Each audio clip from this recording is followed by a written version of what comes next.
And that brings us to the end of this documentary journey. If you've made it this far, you're not just a viewer, you're a thinker.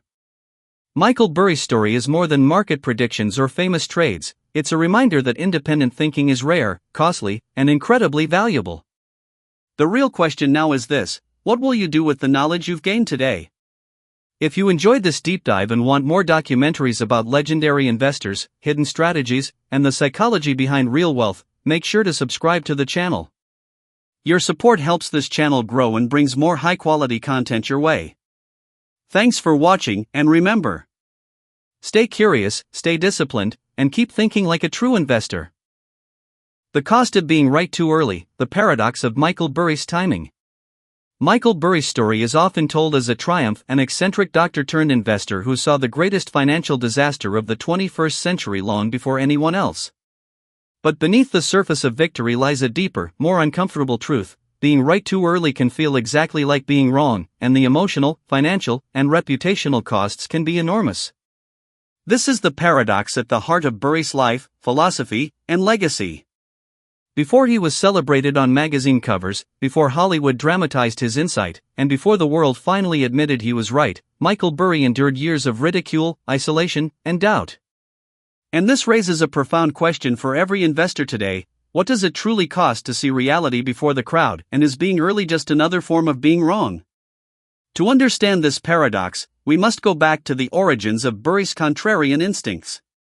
Michael Burry never attempted to mimic Wall Street. He was not raised in the financial world. He was a doctor, a researcher, a thinker shaped by solitude and analysis.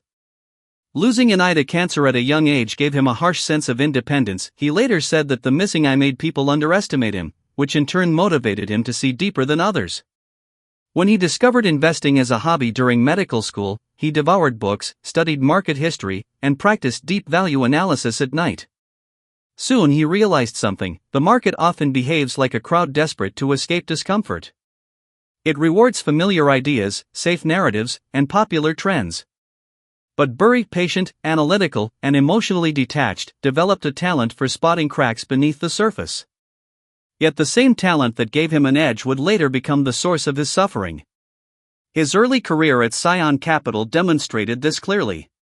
His letters were blunt, factual, and unapologetically analytical. He did not chase hype, he did not play momentum, he did not try to impress. Instead, he focused on fundamentals, risk asymmetry, and valuations that others ignored. But here's the key: Burry was often early. Very early. And this is where the burden of insight begins. In markets, timing is not just a detail, it is the difference between genius and failure. An idea that is correct but premature can bleed capital for months or years before playing out. Investors withdraw. Critics grow louder. The pressure intensifies. When Burry shorted the mortgage market, he faced immense resistance. His investors questioned him. Wall Street ridiculed him. Even his own partners thought he had lost his mind. Some threatened legal action. Others begged him to reverse the trade. Burry was trapped between what he knew to be true and the psychological torture of waiting for the world to catch up. This creates an emotional contradiction that only a few investors in history have survived. Imagine being able to see the cliff ahead, but being forced to walk toward it with a crowd laughing at you. How long could you endure the pressure? Would you trust your data, your logic, your instincts, even as everyone else calls you delusional? This is the cost of being early: you stand alone. And the mind begins to question itself. Burry later said that his mortgage thesis was the most stressful period of his life, and that he was uncertain whether he could endure another experience like it. This insight reveals something profound: even for a man of exceptional conviction, correctness does not protect against pain. Being early tests identity, resilience, and confidence. And this raises a deeper question: is the market actually hostile to truth? Investors love to claim they seek insight, edge, or foresight, but in reality, the market often punishes those who discover the truth before it becomes comfortable. Why? Because capital flows with sentiment, not logic. Crowds resist uncomfortable conclusions. They prefer profitable illusions over painful facts. So when a contrarian like Burry identifies a structural problem, the market doesn't reward him, it isolates him. And yet, this isolation is the crucible in which legendary investors are forged. When we study Burry's early calls, a pattern emerges. He is rarely wrong, but he is frequently early. Tech stocks in the early 2000s, he warned they were dangerously overvalued before the bubble burst. Real estate in the mid-2000s, he saw the decay long before the panic set in. Index fund concentration in the 2010s, he warned about systemic distortion before passive investing became a dominant structural risk. And more recently, signs of corporate overleverage, excessive speculation, liquidity addiction, and fragility and risk parity strategies. Again, Burry sounds the alarm early. So the real mystery is not whether Burry is correct, history shows that he often is. The mystery is, why does he always see it before the rest? And what psychological cost does that foresight demand? Perhaps the answer lies in how he thinks. Unlike most investors, Burry does not seek confirmation. He seeks contradiction. He does not ask, what is the market excited about, but rather, what is the market ignoring? What is everyone unwilling to question? What truth is too uncomfortable to discuss? His mind is wired for inversion. But this wiring comes with a burden, isolation, skepticism, and prolonged discomfort. Being early requires an emotional endurance that few possess. It forces an investor to sit with uncertainty longer than the crowd can tolerate.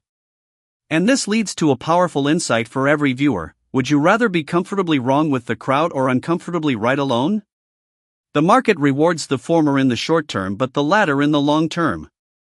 Burry chose the long term. But the long term extract its price. Financially. Mentally. Socially. And yet, despite all the pain, Burry continues to issue warnings. Why? Does he feel responsible? Or is he simply unable to ignore uncomfortable truths? As we dive deeper into this documentary, we will explore the costs, the emotional battles, and the psychological strain behind Burry's greatest calls and the hidden dangers of being the first to see what others refuse to notice. The psychological burden of seeing the future before everyone else.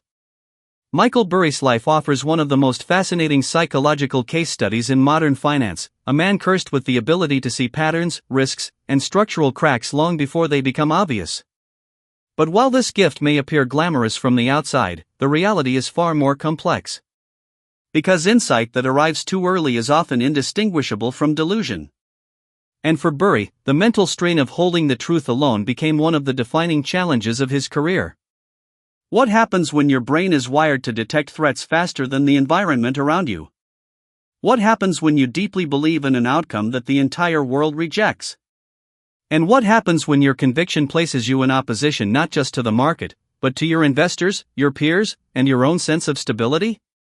These questions sit at the core of Burry's paradox. To explore this, we must first understand why Burry's thinking diverges so sharply from the mainstream. He is not motivated by trends or narratives but by data, pure, raw, uncomfortable data. When he examined mortgage-backed securities in the early 2000s, he did not see a booming real estate market. He saw mathematical decay, fraudulent underwriting, and a ticking time bomb. When he studied corporate debt markets years later, he did not see opportunity. He saw leverage stacked upon leverage, masked by artificially low interest rates. And when he warns today about distortions in index investing, he is not speculating, he is observing structural fragility in market mechanics. In every instance, Burry sees risk accumulation before others even acknowledge the possibility of danger. But this early recognition comes with a psychological burden, isolation. Consider the emotional landscape of being early. Every day the market rises against your thesis, your conviction is tested. Every headline that contradicts you chips away at your certainty. Every investor who withdraws their money reinforces a haunting question: what if I'm wrong? Even if your thesis is mathematically sound, living with prolonged doubt is draining. The human brain does not naturally thrive in environments where your beliefs constantly oppose those of the crowd. Social pressure becomes psychological pressure. The crowd's confidence becomes your anxiety. The collective excitement becomes your loneliness. And this loneliness is amplified when you manage other people's money, as Burry did at Scion Capital. Investors don't just question your thesis, they question your competence. They question your sanity. Some threatened lawsuits. Others wrote letters filled with frustration, fear, or anger. Each of these pressures attacks the psyche from a different angle. And yet, Burry held firm. Why? Perhaps because his thinking process operates differently from the average investor. While most investors seek reassurance, Burry seeks dissonance. While others chase consensus, Burry pursues contradiction. And while the majority is comforted by trend following, he is energized by anomalies. But even this mental wiring doesn't protect him from emotional strain. The period leading up to the 2008 crash nearly broke him. He stopped communicating publicly. He closed his fund to withdrawals. He isolated himself further, all in an attempt to preserve the integrity of his thesis. And this introduces a chilling truth: the more correct you are, the more isolated you become. The market rewards those who join the crowd, not those who challenge it. And so the psychological toll grows heavier the earlier you are. Let's consider the emotional phases of being right too early. The first phase is clarity, the moment you recognize a pattern the world cannot see. This feels empowering, exciting, and intellectually stimulating. The second phase is disbelief. You begin to wonder why no one else sees what is so obvious to you. The third phase is resistance. The world pushes back, calling you wrong, irrational, or extreme. The fourth phase is suffering. Isolation, anxiety, financial losses, and reputational damage accumulate. The fifth phase is vindication. The world finally realizes you were right. And the sixth phase, ironically, is resentment or exhaustion, because the victory comes long after the emotional wounds have been formed. Michael Burry experienced all 6 phases. Many investors never make it past phase 3. And this raises a powerful question: is it even worth being early? Or is it better to be late but comfortable like the rest of the market?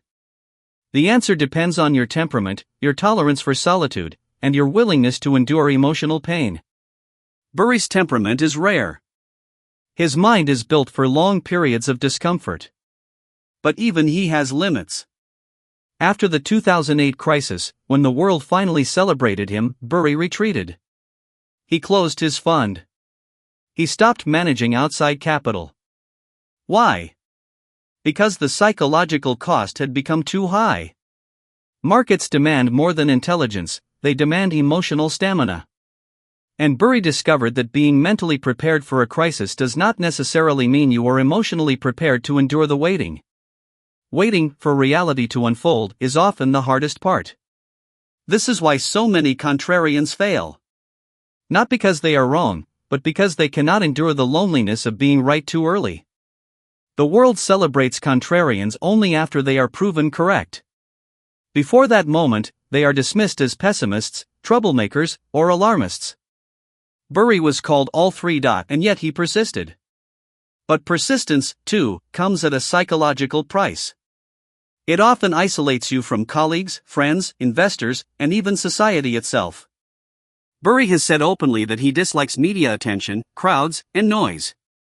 His autism diagnosis later in life helped explain his preference for deep focus and reduced social interaction. But even with his remarkable analytical mind, the emotional strain of contrarian conviction weighs heavily. Now consider the lesson for modern investors: do you truly want to see risks that others ignore? Are you willing to endure long periods of discomfort in exchange for long-term truth? Can you hold a position through months or years of ridicule, losses, or doubt? Being early requires a level of emotional resilience rarely discussed in financial textbooks.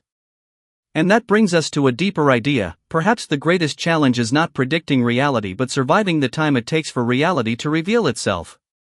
Michael Burry's story is not just about foresight, it is about endurance. And endurance is often the costliest requirement of all. In the next chapter, we explore the financial consequences of being early and how even correct predictions can destroy careers long before they are rewarded by the market. The financial penalties of being early, when accuracy comes at a cost. Being right in markets is never enough. You must be right at the right time.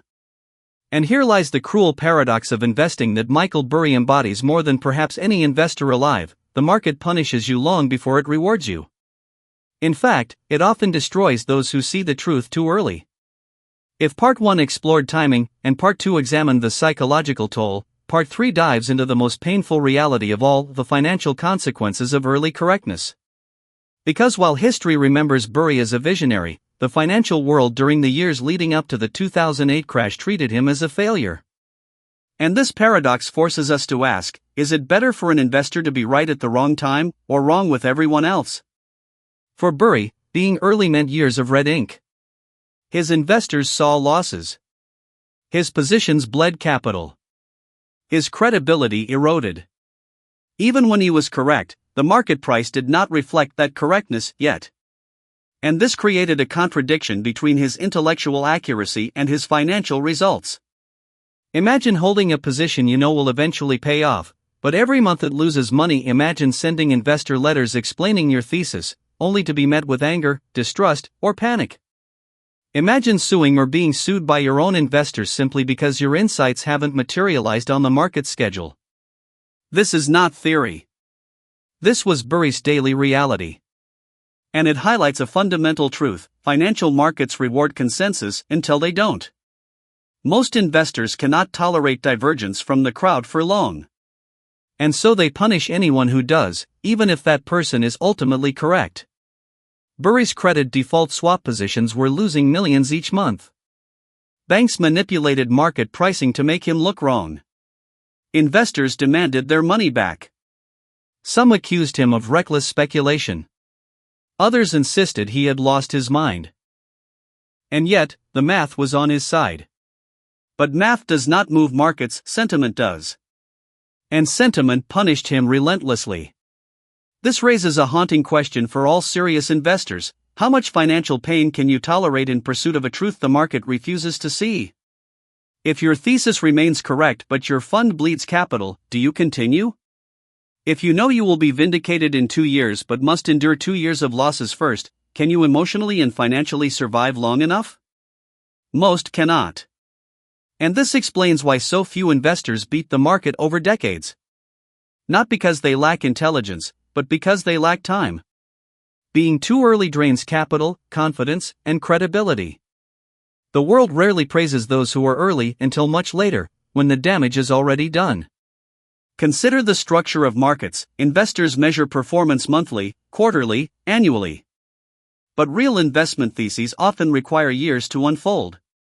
This mismatch creates a structural disadvantage for thinkers like Burry. His ideas operate on long timelines, his investors operate on short ones. The result is inevitable conflict. And that conflict has real financial costs. When Burry's CDS positions dropped in value, he had to post collateral. This drained cash from his fund. When investors lost patience, their withdrawals forced him to liquidate positions at losses, reducing his ability to stay in the game. When the banks marked the swaps incorrectly, the paper losses mounted, even though the underlying mortgages were collapsing in real time. In other words, being early created an illusion of being wrong. And this illusion is more powerful than truth. But what about investors today? What lessons can modern market participants extract from Burry's experience? The first lesson is that timing matters more than correctness. A perfect thesis executed too early yields the same financial result as being wrong. Why?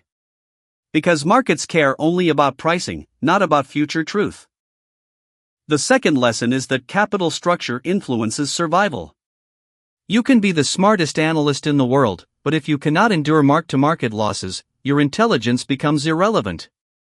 The third lesson is even deeper: the market will test your conviction far more aggressively when you are early, because early signals disrupt the comfort of the crowd.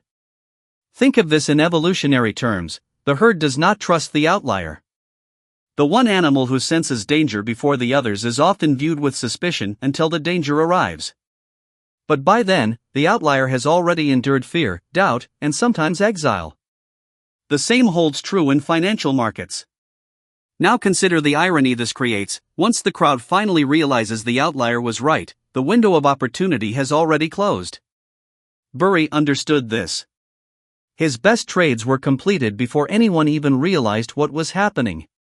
By the time the 2008 crisis hit the headlines, Burry had already exited much of his position. He was early not only in prediction but in profit-taking.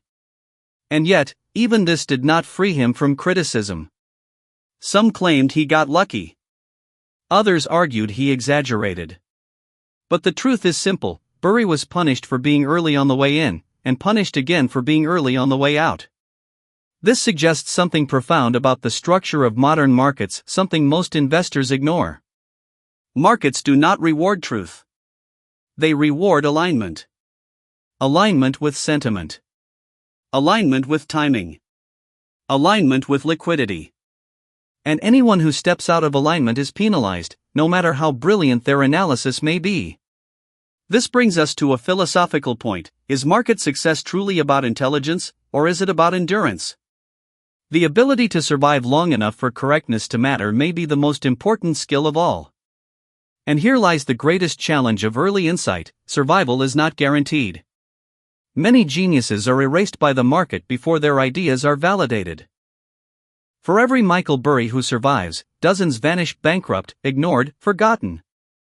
This reality forces us to ask, how many great insights were lost simply because the individuals behind them could not endure the financial pain of waiting? How many future crises were predicted but dismissed? How many early warnings were overshadowed by temporary market euphoria? And more importantly, are there early warnings today right now that we are ignoring simply because they come too soon? If Burry's history teaches us anything, it is that markets rarely recognize danger until it is too late. His warnings today about passive investing distortions, debt bubbles, or speculative excess may seem premature. But so did his warnings in 2005. And so did his skepticism in the dot-com era. Being early does not invalidate insight. It only delays recognition. But delay can destroy the messenger. That is why the true cost of being early is not financial, it is existential. It threatens your identity, your credibility, your relationships, and your stability. And only those with extraordinary emotional and intellectual resilience survive long enough for the world to catch up. Michael Burry survived. But not without scars. And that reality forces every investor to confront a final, unsettling question: would you endure the financial and emotional suffering required to be right too early? Or would you rather follow the crowd, even if it leads you directly into danger? In the final part, we explore the ultimate lessons investors must learn from Burry's experience, and why being early is both a curse and a gift in the world of modern finance. And in today's markets, where noise is louder than ever, Burry's lessons about timing may be the most important warning for any investor who hopes to survive the coming storms. But what does being early really mean in the world of finance? Is being early the same as being wrong? Can an investor survive long enough for the world to catch up to their truth? Or does the market always punish those who refuse to move at its pace? This final chapter examines Burry's psychological, financial, and strategic battles and the timeless teachings hidden within them. For Burry, a housing short was never simply a trade. It was a thesis grounded in mathematics, data, and unequaled conviction. But conviction does not protect you from consequences. As his positions bled red for months, even years, before the 2008 crash, his investors questioned his sanity. Some attempted to force redemptions. Others accused him of gambling their money away. And the financial media mocked him as a doomsday prophet who had drifted too far into paranoia. Yet Burry knew what the numbers implied. The loans were toxic. The defaults were inevitable. The system was built on illusions. But still, he had to wait, and waiting can be torture. Imagine being inside the truth, watching a disaster slowly unfold, while everyone mocks your warnings. Imagine knowing you are right but having no control over when the world will finally catch fire. This is the psychological battlefield where timing becomes the ultimate enemy. The pressure intensified. His fund, Scion Capital, was at war with its own investors. Burry suspended redemptions, triggering anger, threats, and legal battles. Critics argued that an investor must respect the timing of clients, not just the timing of markets. But Burry believed that abandoning a correct thesis simply because others lacked patience was the true act of irresponsibility. This raises a haunting question for every modern investor: do you want to be liked or do you want to be right? Because in markets, you cannot always be both. By the time the market collapsed in 2008 and Burry became one of the great victors of financial history, the victory felt strangely hollow. Yes, he made hundreds of millions of dollars for his investors. Yes, he proved the entire world wrong. But the emotional cost was immense. He had lost friends, business partners, and years of peace. The burden of being early had etched itself into his life like scars. Victory, it seemed, was not free. This is the core paradox of Burry's legacy: his accuracy is unmatched, but his timing is often doomed. After 2008, his warnings about water shortages, passive investing bubbles, inflationary pressures, pandemic distortions, and the dangers of over-leveraged markets were years early. Each time, the world dismissed him. Each time, he was called a clown on social media, a broken clock stuck in doom mode. Each time, investors argued he was only right once.